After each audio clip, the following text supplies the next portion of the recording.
Also, while we still have light and while I have your attention, I might as well show you what the garden layout's going to be like for the orchard. Now, this is not the final iteration of the orchard, but I'm just going to show you what we have so far and what the plans are from here. So, right off the bat, I'll zoom out for a second. That's my established crabapple tree. That lump of dirt right there is actually the stump of the other crabapple tree that was knocked over. These three trees right in front here are my columnar apple trees. I have 3 different varieties. I will probably get 3 more next year that are going to go just to the inside with a similar spacing. So I got one good pace between each one. And that is not too close because these trees are going to grow up a little bit more and they're going to bush out a little bit, but they're going to be like how all of these limbs are. This is what they're going to do. They're going to come up like this and they're going to stay like that. And what these trees do is they grow these little nodes, these little fruiting nodes. And these are what grow your blossoms. And they will fruit the whole way up here. And every one of these, all these are going to start growing little spurs like this. Everywhere there's a node will grow a spur. And those spurs will be where they fruit. So these things will be covered in fruit from the bottom the whole way up the top. They're very productive, very early in their lifespan. So you can see this guy looks excellent. Every place where there's a leaf coming out here is going to turn into these little spurs. Now, the frost hit these guys pretty hard this year, so a lot of these spurs are bald. That doesn't mean they're dead, but a lot of their early foliage got knocked off. But because they don't bush out and get super big around, I can plant them really close together. So those are my apple trees. We have 3 varieties here. Show you. We have Tasty Red, Tangy Green. This is supposed to be a lot like a Granny Smith. And we have Blushing Delight. This is supposed to be like the best like fresh eating. The Tasty Red is also supposed to be good eating, but also good for canning. Kind of like, it's not supposed to be like a Red Delicious at all. It's supposed to be a much better fresh eating apple, but it's good enough quality to cook with, to can with, to bake with. So if you want a variety for doing like apple pies or apple dumplings or just a couple to fresh eat, these are going to produce a surprising amount of fruit for how small they are. They blossomed this year and they're still in their containers. So these could have fruited this year if it weren't for the frost. So they're going to fruit next year. Hopefully, if the frost doesn't get to them too bad. I may have to put some netting over them to protect them. But they're going to fruit next year. And by year 3, they'll probably fruit really hard and actually have a real production. So to add 3 more next year, they are a little expensive. You're talking about like $110, $120 a piece. But what you're paying for is the speed in which they're going to produce apples, but they're not going to produce a giant yield like a normal tree would.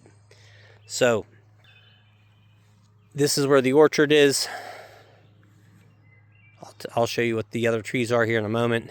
This space between here and my potato bags. Now the potato bags don't have to stay there. That's the awesome thing.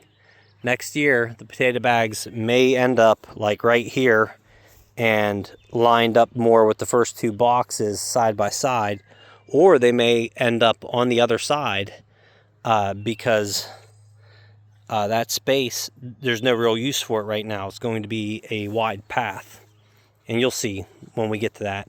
But anyways, this space right here and probably right here, I'm going to put in 2 other trees. We're going to get a semi-dwarf Arkansas Black, which we're going to prune hard. We're not going to let it turn into a giant 20-foot monster.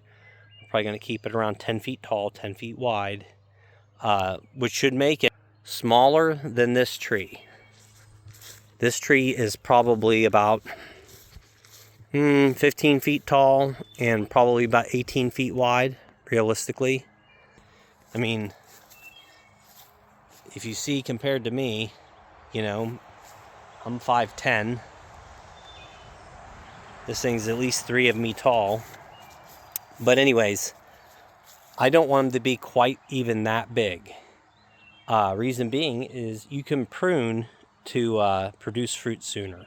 So we could shave a year or two off of the tree's maturity to produce fruit. So I'm going to get an Arkansas Black and probably a wine sap apple tree, which are meant to be a good storage apple. So when you first pick them, they're a lot more like a Granny Smith, like a nice tart baking apple where you can make great baking stuff and great for cooking with, great for canning. But if we're producing 100 pounds of apples off of one of those trees, what do you do with all those apples? Well, you could put them in bushels and put them in cold storage in your basement, if your basement stays around like 60 degrees, which mine does. And as those apples age, they don't get mushy. They stay nice and crispy. And in fact, the longer they sit, the tannins inside start breaking down into sugars, and they become sweeter and better fresh eating apples the older they get. So they keep for a couple of months. So in through the winter, from late fall the whole way through to late winter, we should have fresh apples. The wine saps are also really good for fresh eating, also good for long storage, behave kind of similar. Different flavor profile, not quite like Granny Smith, but they're a little bit sweeter, but not quite as tart, but they are more tart than the typical fresh eating apple, and they do taste better the longer they sit as well. So also in the orchard, there's the columnar apples. We have a peach tree up front here, a peach tree right there, and then behind we have 2 different varieties of pear trees as well. The different varieties, that is by design. So are the pear trees. There's a reason why I have 3 different varieties of columnar apples. I prefer baking apples than fresh eating apples. I would rather have like apple pies and apple dumplings in the fall than worry about having apples fresh to eat, But here's the thing. If you don't have multiple varieties, you will have worse yields. Meaning, if you have different varieties of apples, more than one variety apple that are going to blossom within the same window.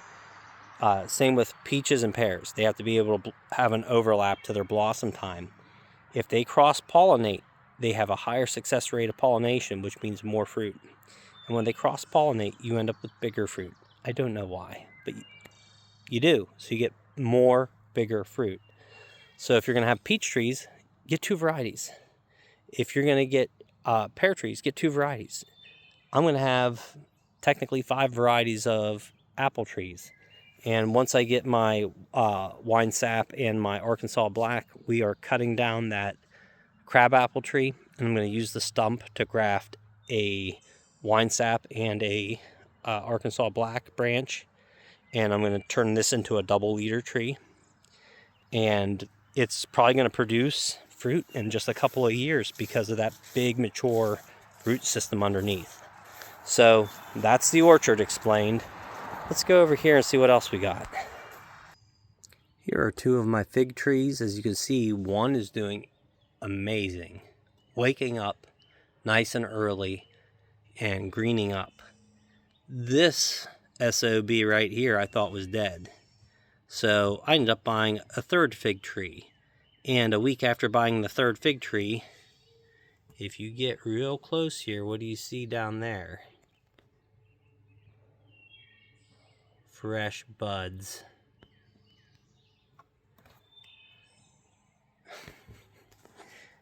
So it wasn't dead, which is excellent.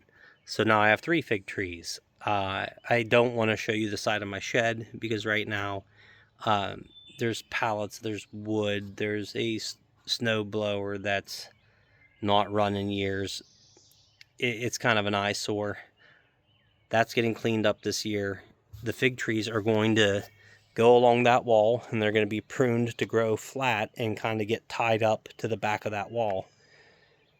That does a lot of things. If you're going to put fig trees in the ground in a place like Pennsylvania, giving them a wall to help them buffer heat, to help them break wind in the cold, and even if we were to cover them for the winter so that they have a better chance of survival in the ground, you're going to have a lot less dieback of the stalks above ground.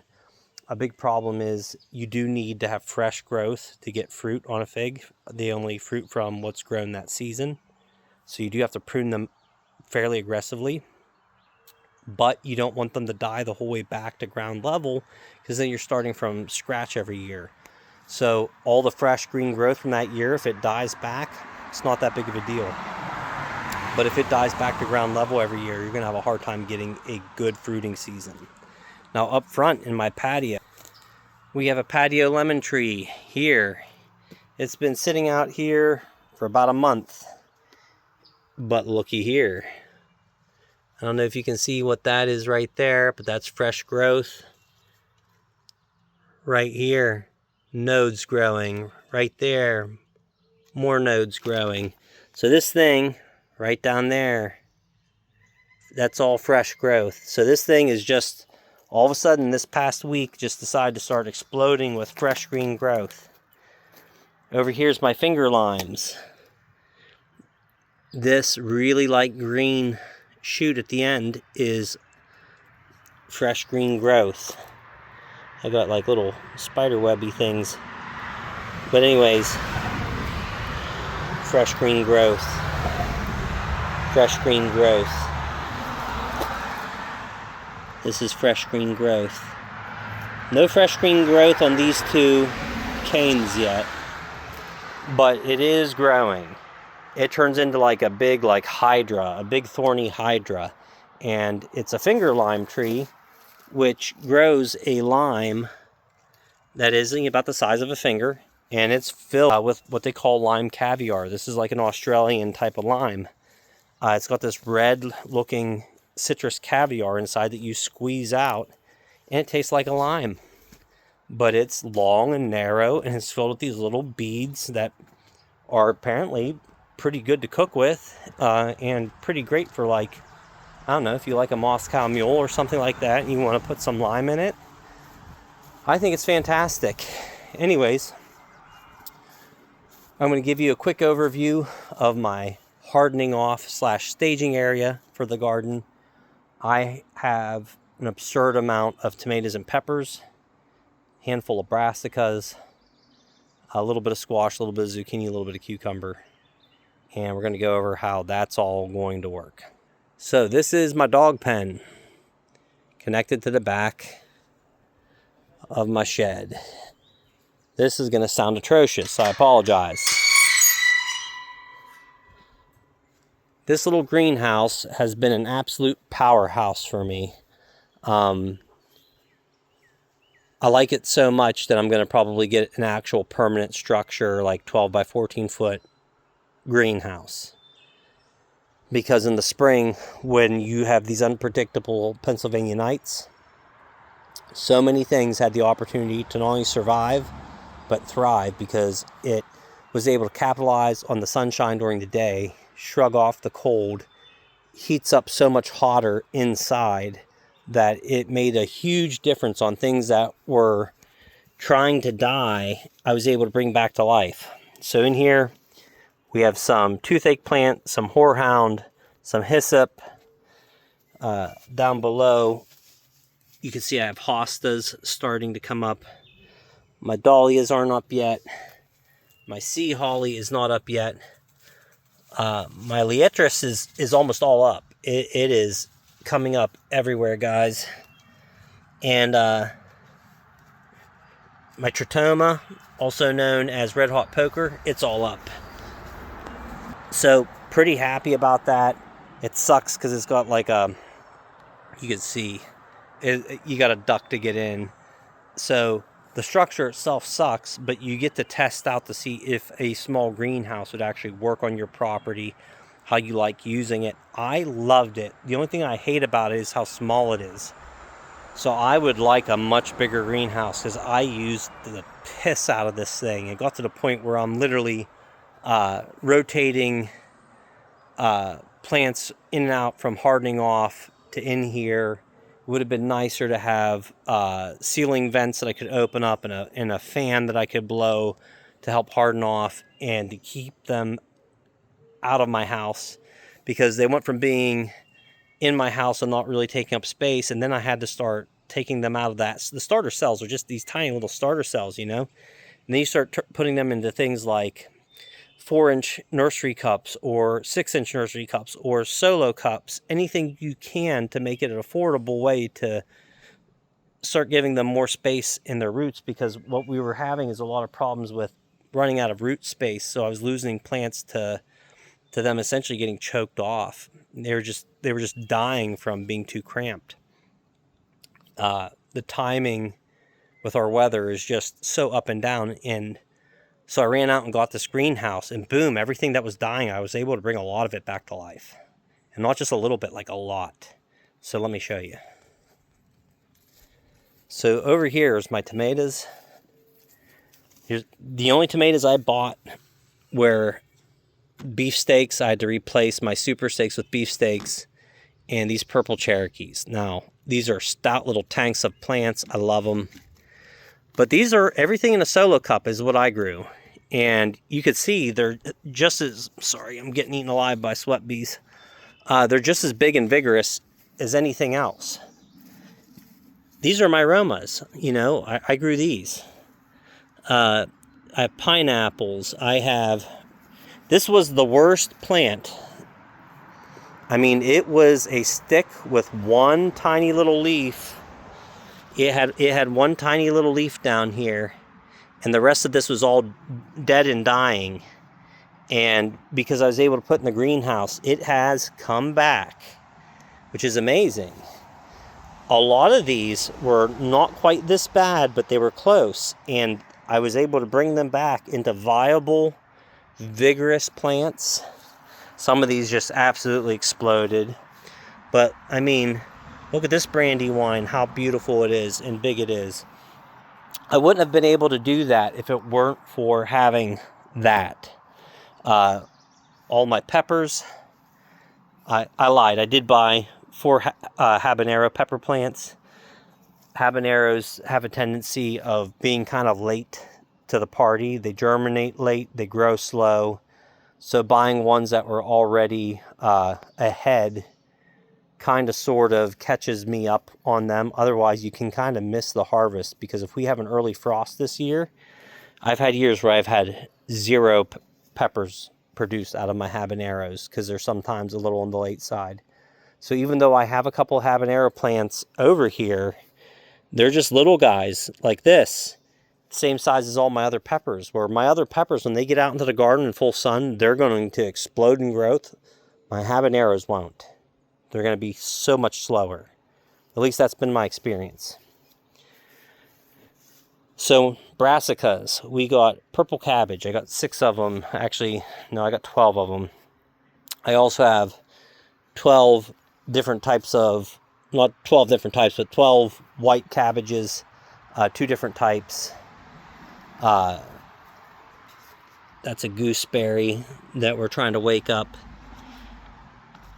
So, yellow squash, zucchini, cucumbers. I have a couple more cucumbers hiding here somewhere. But anyways, basil. There's a whole tray full of basil.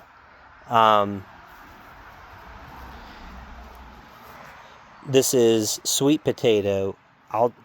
When I do my sweet potatoes, I'll do another video about that. Here's my other 2, my burpless cucumbers.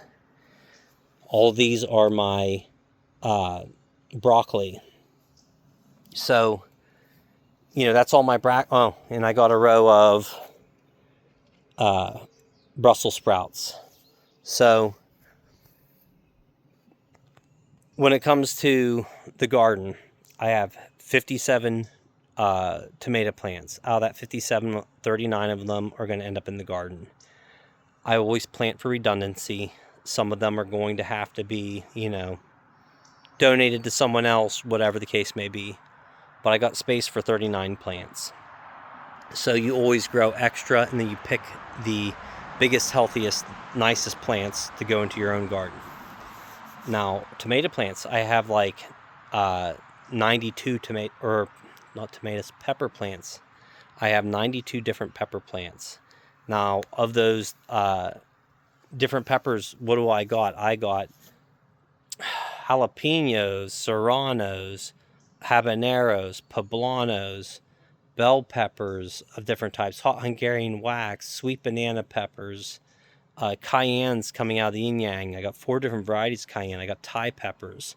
So tons of different types of peppers. And I'd like to start overwintering them, and we'll get into that when, you know, we'll cross that bridge when we come to it. But peppers can use a much smaller space in the garden. So I got 6 12-foot beds. I can eat up a lot of pepper space. But yeah, so just to recap, we got broccoli, we got Brussels sprouts, we have 3 different types of cabbages. That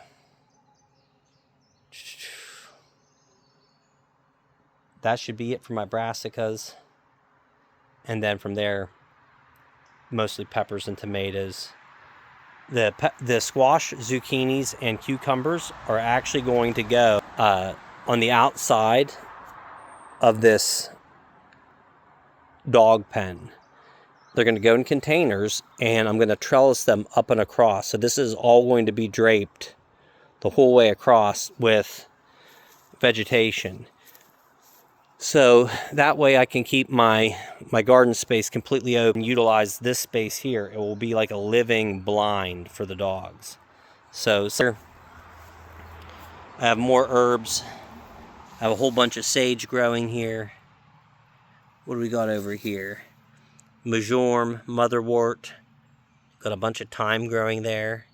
A bunch of rosemary as well. 2 hibiscus here. Lovage, feverfew, oregano. So we're doing good on all that stuff. We have a bunch of coleus growing over here.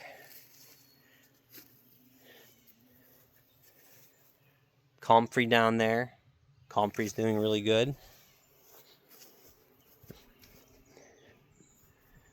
Heuchera. This is what we're going to be doing most of our landscaping with, is Heuchera. Grapes from my grapevines. We got Triple Crown blackberries, Navajo blackberries, Nova raspberries, if I could spit out, Glencoe raspberry.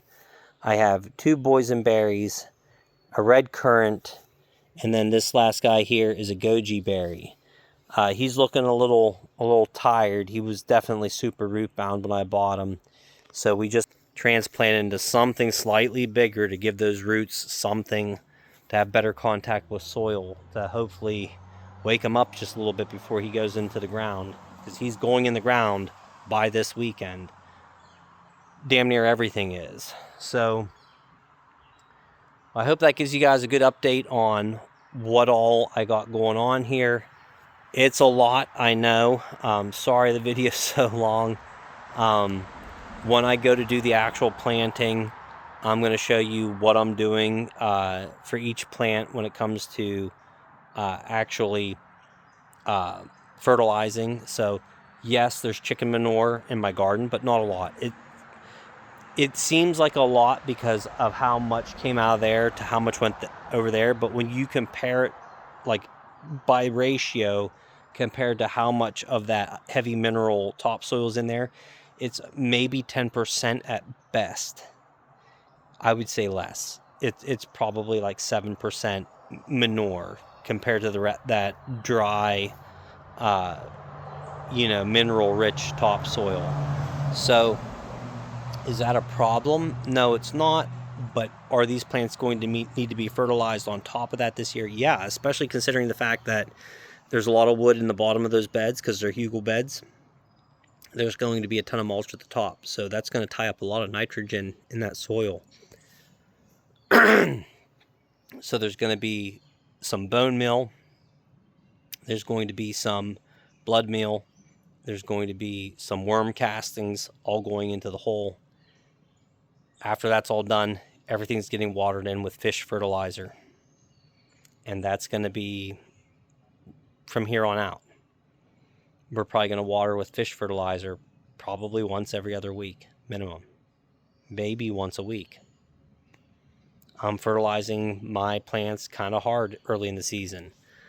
We want them to grow, we want them to fruit, especially when you're talking about brassicas, that almost all of their growth is vegetative growth. You're not really getting like a fruit like a pepper or a tomato. So if you really want them to produce, they need a lot of nitrogen. So I'll hit them hard with nitrogen. We'll push them to essentially, what we want them to have enough sunlight, that they're getting sunlight on the nodes. That produces flowering for both peppers and for tomatoes. And we want a lot of vegetative growth early in the season. And then you want to cut back on that and focus on just maybe every 2 weeks, a little more bone meal in the surface of the ground, maybe a little more blood meal in the surface of the ground, and we'll keep watering it in. But blood meal is high in nitrogen, so you're probably going to cut the blood meal in July and just focus on bone meal. What we want to push is fruit and roots.